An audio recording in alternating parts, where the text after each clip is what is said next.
को देखते हुए समय में बदलाव किया गया है। पटना में सभी स्कूलों के समय में बदलाव कर दिया गया है। सुबह 9 बजे से पहले अब क्लासेस नहीं चलेंगी। शाम 4:30 बजे के बाद क्लास नहीं होगी। विशेष कक्षा और परीक्षा पर इसका असर नहीं पड़ेगा। 25 दिसंबर तक के लिए आदेश फिलहाल लागू किया गया है, जिसमें सभी निजी सरकारी स्कूल के लिए यह आदेश डीएम त्यागराजन की तरफ से आदेश के तौर पर सामने आता हुआ। तो विशेष कक्षा और परीक्षा पर इसका असर नहीं होगा, लेकिन शीतलहर के मद्देनजर एक बड़ा बदलाव समय स्कूलों के बदल दिए गए हैं, जिसमें 9 बजे से पहले अब कक्षाएं जो है वो संचालित नहीं होंगी। तो पटना में सभी स्कूलों के समय में बदलाव किया गया है, जिसमें निजी स्कूल भी हैं और सरकारी स्कूल भी हैं, जिनके ऊपर ये आदेश समान रूप से लागू होंगे। डीएम त्यागराजन की तरफ से ये आदेश बच्चों की सेहत को ध्यान में रखते हुए लिया गया है। और संवाददाता रजनीश हमारे साथ इस वक्त ज्यादा जानकारी के साथ जुड़ गए हैं फोन लाइन पर। रजनीश, बच्चों की सेहत पर इस शीतलहर का दुष्प्रभाव ना हो, इस मद्देनजर ये फैसला। देखिए, कल ही मौसम विभाग ने भी अलर्ट जारी किया था। राज्य के 22 जिलों में जो है घने कोहरे छाए रहेंगे और रेड अलर्ट है।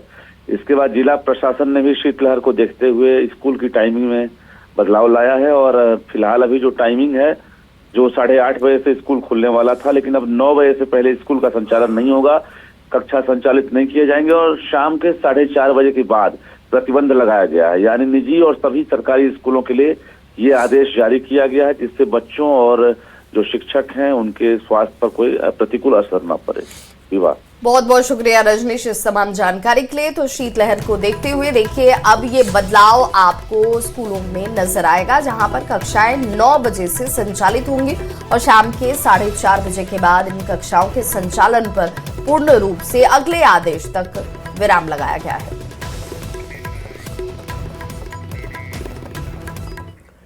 पूरा बिहार इन दिनों ठंड से ठिठुर रहा है। लोगों की दिनचर्या बिगड़ने लगी है। कनकनी बढ़ने से लोग घरों में ही दुबके रहना चाहते हैं। सबसे ज्यादा परेशानी वैसे लोगों को हो रही है जिनके पास सिर छिपाने के लिए अपनी छत नहीं है। नवादा में जैसे तैसे फुटपाथ पर जिंदगी बिताने वाले लोगों को कई मुश्किलों का सामना करना पड़ रहा है। वे खुले आसमान के नीचे बेहद कम गर्म करने कपड़े में रहने को मजबूर हैं। प्रशासन की ओर से अब तक कोई अस्थायी रैन बसेरा नहीं बनाया गया है। सर्दी का सितम जारी है। दिन गर्म रह रही है, मगर रात जो है वो पूरी तरह से सर्द रह रही है। ऐसे में सबसे ज्यादा परेशानी जो सड़कों पर जो अपना रात बिताते हैं उनके लिए है। जो कमाने खाने वाले, जो भीख मांगकर जो अपना जीवन यापन करते हैं, उनके लिए इस सर्द की रात को काट पाना काफी मुश्किल हो जाता है। और ऐसे लोगों की संख्या जो है वो काफी है, मगर उसे देखने वाला अभी तो फिलहाल कोई नहीं है, क्योंकि नवादा जिला प्रशासन हर साल ऐसे लोगों की व्यवस्था जरूर करता है, मगर अभी तक इन लोगों के लिए ऐसी कोई व्यवस्था नहीं की गई है जिनसे इनको थोड़ा राहत मिल सके। इस वक्त हम तस्वीर आपको नवादा शहर के पुराने रेलवे परिसर का हम दिखा रहे हैं, जहाँ आप देख सकते हैं कि बड़ी संख्या में लोग जो है वो खुले आसमान के नीचे रहने को मजबूर है। हालांकि हर साल अस्थायी रैन बसेरा यहाँ बन जाता था, मगर ठंड पुरजोर तरीके से दस्तक दे चुका है, मगर अभी तक यहाँ पे अस्थायी जो रैन बसेरा वो अभी तक नहीं बना है और ना ही कहीं पे अलाव जलने की जो है वो व्यवस्था की गई है, जिस कारण लोग जो है खुले आसमान के नीचे रात काटने को मजबूर है। कुछ लोग हैं, हम उनसे हम जानते हैं। ये बताइए, कहाँ रहते हैं? हम लोग तो नवादा में रहते हैं सर। मांगता खाता है, घर द्वार नहीं है, जगह जमीन नहीं है, गरीब आदमी मांगता खाता है। तो यहीं पर ही रोड पे सोया हुआ है, जहाँ आते हो। कोई व्यवस्था नहीं है तुम लोग? नहीं है सर। रैन बसेरा वगैरह कहीं नहीं है? नहीं। जो हाँ, वो स्टेशन था तो थोड़ा सहारा था, तो ये तो टूट गया। तो अब हम लोग यहाँ पर आग भी जला है कि नहीं? अभी तक नहीं जलाए। देखिए सर, कुछ भी नहीं। खुद से जला रहे हैं? माचिस तक भी नहीं है, क्या चीज से जला सकते हैं? प्रशासन जो आग जलाता था अभी तक नहीं लगा है? नहीं। देखिए, ऐसे बहुत लोग हैं जो रात जो है इस तरह बिताने को मजबूर है, जो कि काफी गंभीर बात है, क्योंकि ठंड जो है वो पुरजोर तरीके से दस्तक दे दिया है और ऐसे में इन लोगों का कोई ठिकाना नहीं है। तो जरूरत है कि जिला प्रशासन ऐसे लोगों के लिए व्यवस्था करे और ऐसे लोगों को चिन्हित करके अस्थायी रैन बसेरा में डालने का प्रयास करे, ताकि सर्द की रात जो है इन लोगों की अच्छे तरीके से कट सके। अनिल विशाल, न्यूज़ 18 नवादा।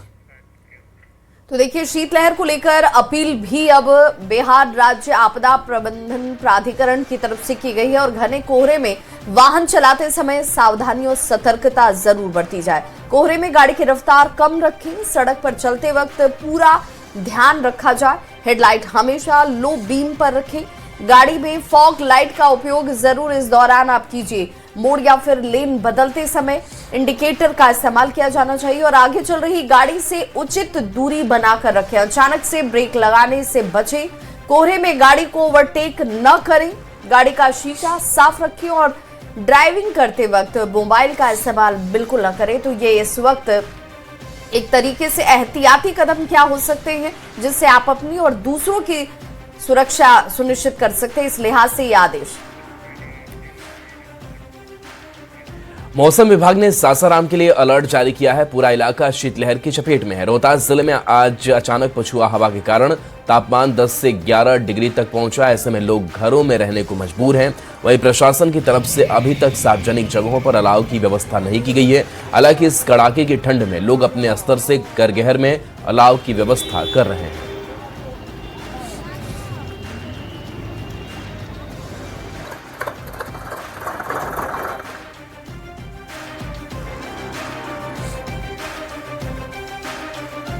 तो शीतलहर से सावधानी जरूरी है। खाली पेट घर से बाहर आप नहीं निकले तो कई सावधानियां बरतकर आप इस शीतलहर से बच सकते हैं।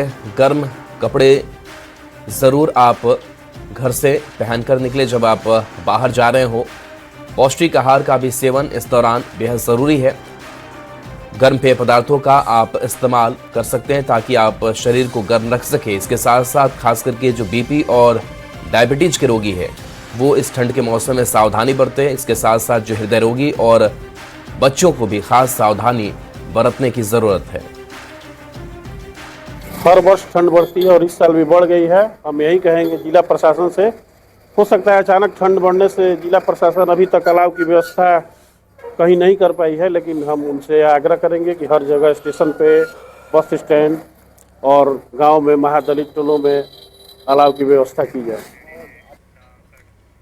गोपालगंज में कड़ाके की ठंड पड़ रही है और ठंड का असर लोगों की सेहत पर भी दिख रहा है। सदर अस्पताल में कोल्ड वेव, एलर्जी और सांस के मरीजों की संख्या में बढ़ोतरी हुई है। वहीं अस्पताल प्रशासन की ओर से मरीजों के लिए हीटर और कंबल का इंतजाम किया गया है ताकि ठंड से बचाव किया जा सके।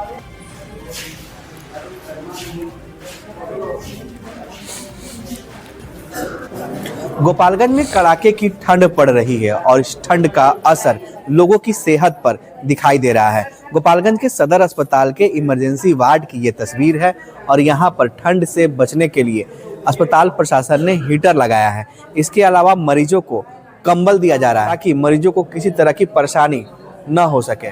सदर अस्पताल में इस वक्त एलर्जी, खांसी और संबंधित मरीज इलाज कराने के लिए पहुंचे हुए हैं। हमारे साथ इमरजेंसी वार्ड के डॉक्टर भी हैं। डॉक्टर साहब, किस टाइप के मरीज आ रहे हैं और क्या इंतजाम किए गए हैं यहाँ पर? अभी तो देखा जाए तो 1-2 दिनों से काफ़ी ठंड बढ़ गया है, जिसके चलते कोल्ड वेव के मरीज बढ़ रहा है। ठंड की लगने की ज़्यादा दिक्कत हो रही है, मरीज वैसे ही आ रहे हैं। और यहाँ अस्पताल में हम लोग के द्वारा कंबल से लेकर हीटर तक भी रखा गया है। सारे कंबल का भी इंतजाम, कंबल और हीटर दोनों है यहाँ पर, ताकि मरीज को कोई तकलीफ ना हो। हो। ये सदर अस्पताल के डॉक्टर हैं और बता रहे हैं कि पिछले 2 दिनों में ठंड किस तरह से बढ़ा है और एलर्जी, कोल्ड वेव से संबंधित जो मरीज है वो इस वक्त अस्पतालों में बीमार होकर पहुंच रहे हैं।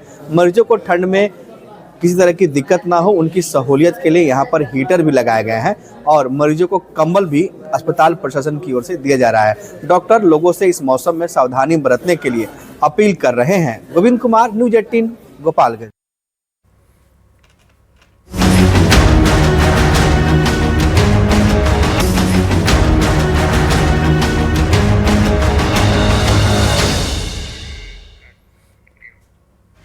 और अरवल से बड़ी खबर, जहां जेडीयू के प्रदेश सचिव के घर से राइफल बरामद किया गया है। प्रदेश सचिव जितेंद्र पटेल के घर से ये राइफल बरामद किया गया है। हर्ष फायरिंग के दौरान इसी राइफल से गोली चली थी। मेहंदिया थाने की पुलिस ने राधे बिघा गांव से इसकी बरामदगी की है। गिरफ्तारी के लिए कई जगहों पर छापेमारी की जा रही है। तो अरवल से बड़ी खबर, जहां जितेंद्र पटेल के घर से राइफल बरामद किया गया है जिसका इस्तेमाल हर्ष फायरिंग में किया गया था। कई जगहों पर छापेमारी की जा रही है। बरामद राइफल से ही गोली चली थी।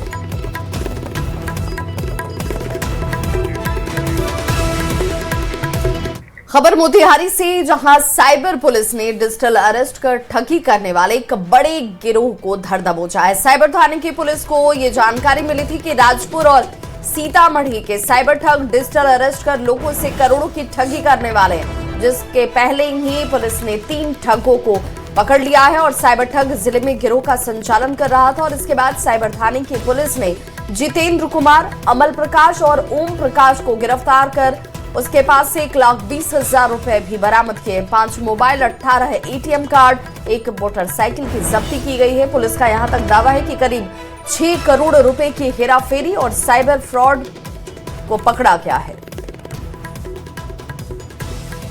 जांच में 3 लोगों की गिरफ्तारी हुई। ये चेन एक इवेंट की तरह ये वर्क किया गया है। पहले एक व्यक्ति जितेंद्र कुमार को पकड़ा गया, उन्होंने ओम प्रकाश का नाम बतलाया, उसके बाद अमल प्रकाश का नाम बतलाया गया। तो जैसे जैसे नामों का खुलासा हुआ, सबको पुलिस अभिरक्षा में लेकर के पूछताछ की गई। जो भी उनके पास संदिग्ध पासबुक, एटीएम और सिम कार्ड, मोबाइल थे, इन सबको जब्त किया गया विधिवत। खबर पटना से है, जहां निगरानी अन्वेषण ब्यूरो की टीम ने बीते दिन योजना एवं विकास विभाग के जूनियर इंजीनियर के ठिकानों पर छापेमारी की थी। कार्रवाई देर रात तक चली थी। इसके बाद निगरानी अन्वेषण ब्यूरो के डीजी जितेंद्र सिंह गंगवार ने मामले की पूरी जानकारी दी है। उन्होंने बताया कि छापेमारी के दौरान आरोपी के पास से अकूत संपत्ति का पता चला है। तलाशी में कई जमीन के कागजात, एक लाइसेंसी पिस्टल, कार समेत चल और अचल संपत्तियों के दस्तावेज बरामद किए गए हैं। मामला कल एक दर्ज किया गया है। उसमें मोहम्मद अंसारुल हक कनीय अभियंता है, कार्य प्रमंडल 1 में काम करते हैं, जिला दरभंगा के, योजना एवं विकास विभाग बिहार सरकार के हैं।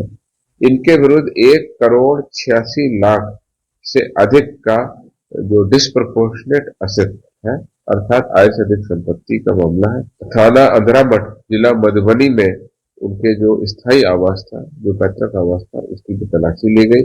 तलाशी के क्रम में बैंक के पासबुक, जमीन का कागजात, इंश्योरेंस से संबंधित इन्वेस्टमेंट, 1 लाइसेंसी पिस्तौल, 1 car, 1 Tata mini truck, 1 motorcycle इत्यादि बरामद हुआ। इन सभी जब्त संपत्ति, परिसंपत्ति, कागज, इन्वेस्टमेंट सभी के जो मिले उसकी हम लोग जांच कर रहे हैं। शीघ्र ही इस मामले में हम लोग आरोप पत्र समर्पित करने की कार्रवाई करेंगे। और अब बात आईपीएल 2026 की, जिसका ऑक्शन हो चुका है। बिहार के 2 लाल का चयन इसमें हुआ है। साकिब हुसैन को सनराइजर्स हैदराबाद और मोहम्मद इजहार को मुंबई इंडियंस की टीम में जगह मिली है। बिहार के इस बार आईपीएल में 2 ही नहीं खिलाड़ियों का चयन हुआ है। दोनों खिलाड़ियों ने अपनी खुशी का इजहार भी किया। खिलाड़ियों का सपना है कि ब्लू जर्सी पहनकर टीम इंडिया के लिए वो खेलते हुए नजर आए। बिहार में खेल को लगातार प्रोत्साहित किया जा रहा है। बिहार में खिलाड़ी आगे बढ़ रहे हैं। खिलाड़ियों के साथ साथ क्रिकेट के क्षेत्र में भी बिहार के जो बच्चे हैं वो लगातार अपना नाम रोशन कर रहे हैं और सिर्फ अपना ही नहीं, अपने क्षेत्र और अपने बिहार का नाम भी रोशन कर रहे हैं। 2 ऐसे ही होनहार खिलाड़ी से आज हम आपको मिलवाते हैं। एक है साकिब हुसैन और मोहम्मद इजहार। ये दोनों खिलाड़ी हैं जिनका सिलेक्शन ऑक्शन आईपीएल के लिए हुआ है। इसमें से एक खिलाड़ी पहले आईपीएल के लिए सिलेक्ट हो चुके हैं, लेकिन एक पहली बार ऑक्शन हुआ है और पहली बार आईपीएल टीम में शामिल होंगे। दोनों खिलाड़ियों से हम बातचीत करेंगे क्योंकि बिहार के लिए ये गौरव का पल है और ये कोई बहुत हाईफाई फैमिली से नहीं आते हैं, बहुत ही साधारण फैमिली से दोनों खिलाड़ी हैं। लगातार खेल रहे थे और अपने टैलेंट के बल पर अब टीम में शामिल हुए हैं। बिहार के खिलाड़ी हैं। किस टीम के लिए अब खेलेंगे अब आप? हम हैदराबाद। कैसा लग रहा है? बहुत अच्छा लग रहा है।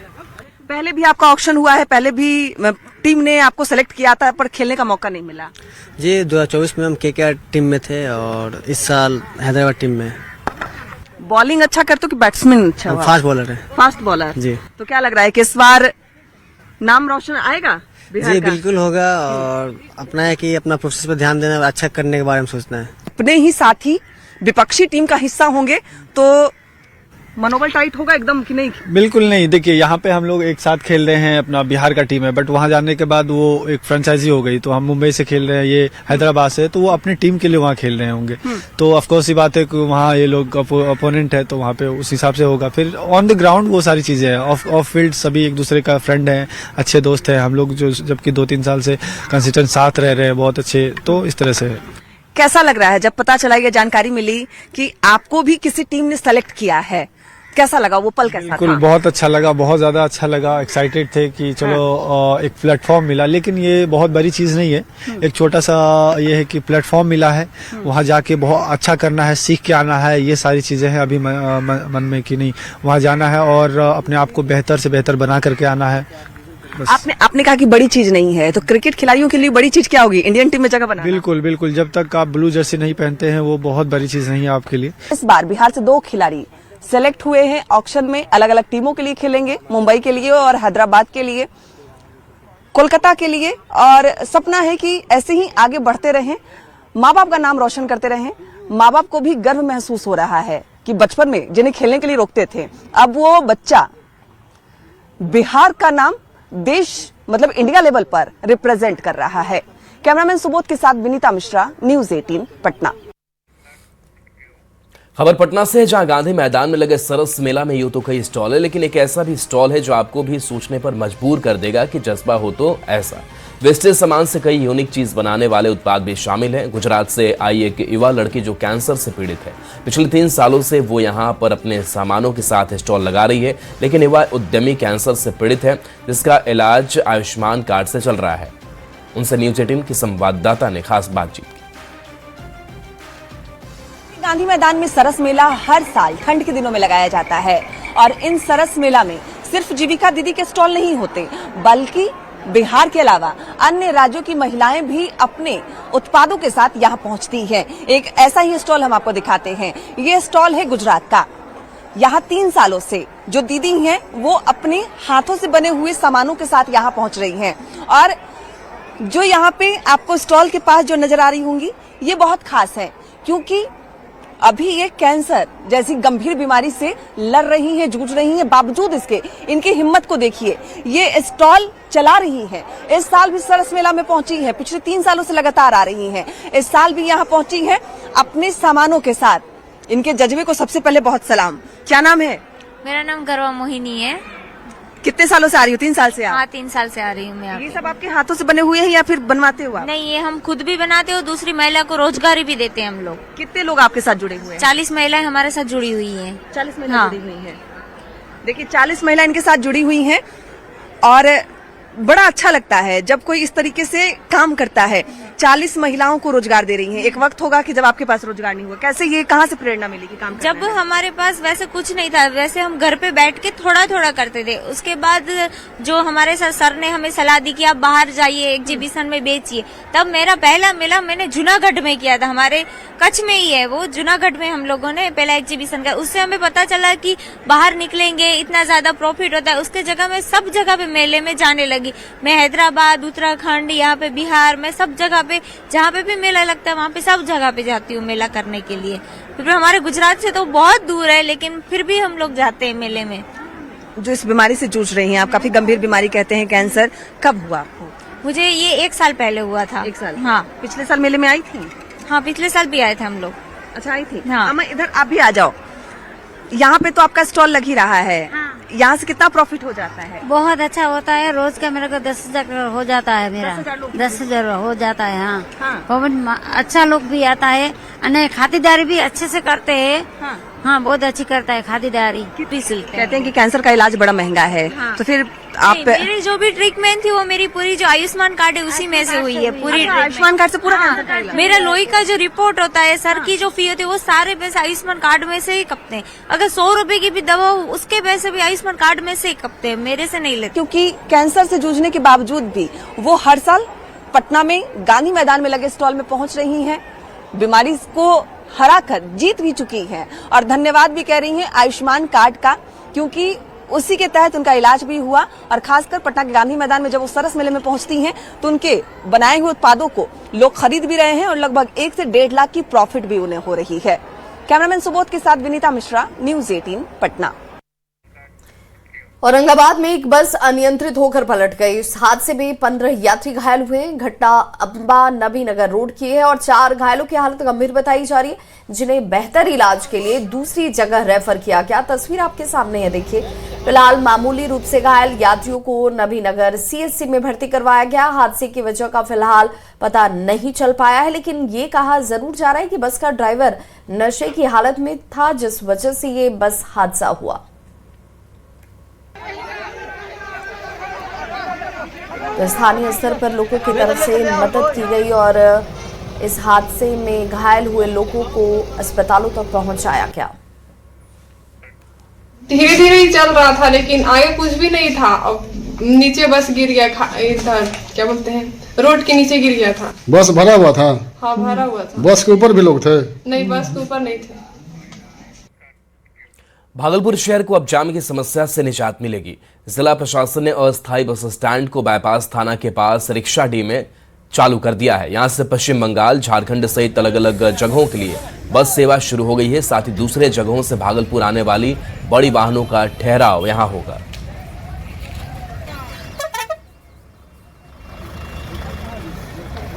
जाम की समस्या से निजात दिलाने के लिए बस स्टैंड को अस्थायी रूप से रिक्शा डी में शिफ्ट कर दिया गया है। यहाँ से तमाम जगहों के लिए जो गाड़ियां हैं वो चलती हैं और साथ ही साथ सभी प्रकार के वाहनों का ठहराव यहाँ पर हो रहा है। लेकिन जो अस्थायी रूप से यह रिक्शा डी में जिला प्रशासन के द्वारा बस स्टैंड बनाया गया है, यहाँ पर मूलभूत सुविधाओं का अभाव नजर आ रहा है, जिससे कि वाहन मालिकों के साथ साथ यात्रियों को भी परेशानी हो रही है। नए बस स्टैंड में किस तरह की परेशानी हो रही है? यहाँ पे बहुत परेशानी है सर।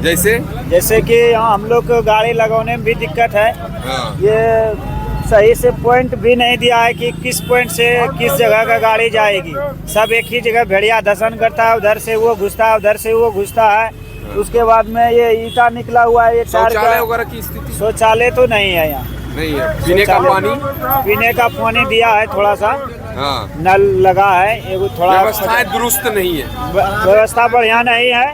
और हम लोग के लिए ये देखिए ईटा भी इसमें बिछाया हुआ है। स्थायी रूप से जिला प्रशासन के द्वारा रिक्शा डी में बस स्टैंड बनाया गया है, तो जो व्यवस्थाएं हैं वो पूरी तरह से दुरुस्त नहीं की गई है। हालांकि शहर को जाम से निजात दिलाने के लिए जिला प्रशासन के द्वारा यह कदम उठाया गया है और रिक्शा डी में अस्थायी रूप से यह बस स्टैंड बनाया गया है। विकास कुमार सिंह, न्यूज 18 भागलपुर। तो इस बुलेटिन